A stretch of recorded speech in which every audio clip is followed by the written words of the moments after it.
কি ব্যাপার আব্বা? আম্মা থাকতে আমি থাকতে আপনি কোটা বাছা করতেছেন কেন? আমাকে দেন দেন দেন। থাক বৌমা, তোমার শাশুড়ি আম্মা তো এমনিতেই রান্না বান্না করে না। তুমি নতুন বৌমা আইছো বাড়তে, কয়টা দিন যাও, পরে কইছো। কদিন যাইব মানি হেতি আজকে থেকে কাম কাজ শুরু করব। হুদু হুদি বই বই খাইতে গিলাই আমনে তো মানুষের পাইন মারার লেগে খারাপ হয়েই থাকেন, তাই না?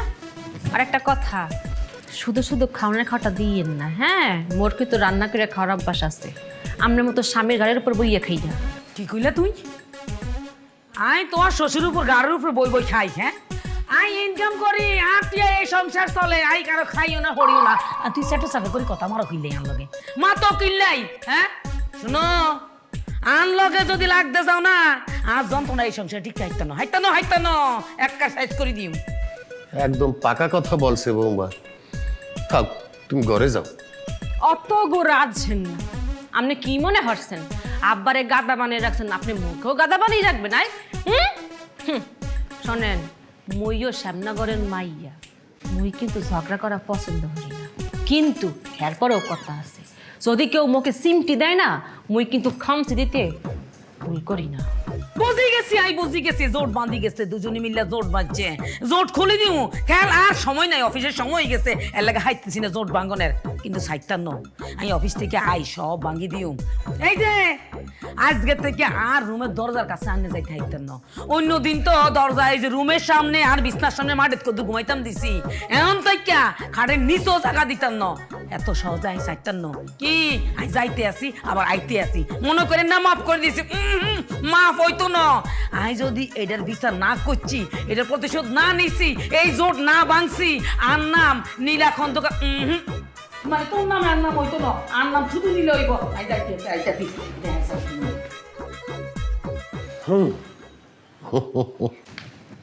আব্বা, আপনি এই জিনিস লই সংসার করেন হামনে?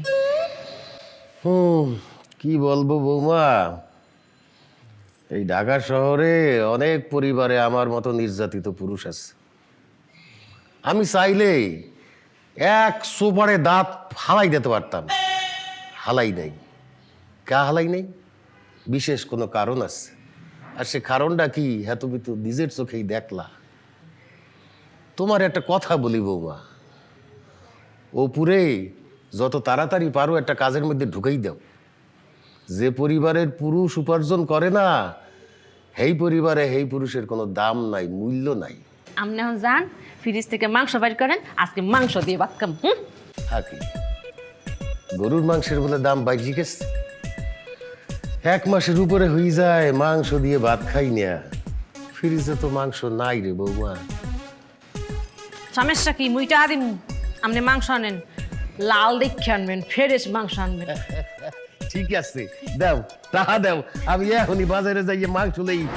আমি দূর হতে তোমারেই দেখেছি, আর মুগ্ধ হয়ে চোখেছে থেকেছি, বাজে কিন কিনি রিনি ঝিনি, তোমারে যে চিনি চিনি, মনে মনে কত ছবি এঁকেছি।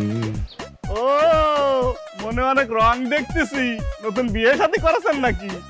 আরে বেড়া, মনের ভিতরে যে আরো কত রং লাগিয়ে রয়েছে, খুশি খুশি লাগতে আছে, এটা কি আর বলতে পারি? রিক্সা, তোর নাম কি? নাম শুনে কাম কি? তাও করছি, নাম হচ্ছে সদরুল্লাহ। অনেকে উচ্চারণ করতে পারে না বলে সদিব কয়ে দেয়। এ সদরুল্লাহ, রিক্সা জোরে চালা। জি ভাই, চালাচ্ছি। এই তুই আমার ভাই কলি কে, সার কলি না কে? আপনি তো লুঙ্গি ভরা, এই স্যারেরা তো শুট কোট টাই এইসব পরে। রাস্তার মাঝখানে বললিয়া তোরে কিছু বলতে আসি না, নাইলে মনে কইতে আছে লুঙ্গি কাঁচা মাইয়া তোর 1 সেন্ট পিডাই, 1 সেন্ট পিডাই। এই তোর বলছে কেটা যে সুটকোট পরলেই সার হয়ে যায়, লুঙ্গি পরলে সার হয় না? মানুষ কি সারাদিন ধরে সুটকোট পরে বই থাকতে পারে? একটা রিল্যাক্স দরকার আছে না? রিল্যাক্সের লাগে তো লুঙ্গি ভালো। এই বই কেডা? আয়, মোর শিক্ষাগত যোগ্যতা কি? বই কি কাম কাজ করি তোর কোনো ধারণা আছে? বল হারামজাদা, স্যার বল। ভাই আমি ভাবতাম না, অন্য জায়গায় ডায়াল করে। ক্যা স্যার বলতে পারবি না কা? আপনার চেয়ারের মধ্যে তো কোনো সাচ্চার ভাব নেই। স্যারেরা ওই রিল্যাক্সের জন্য লুঙ্গি পরে, এটা আমি বুঝতে পারিছি।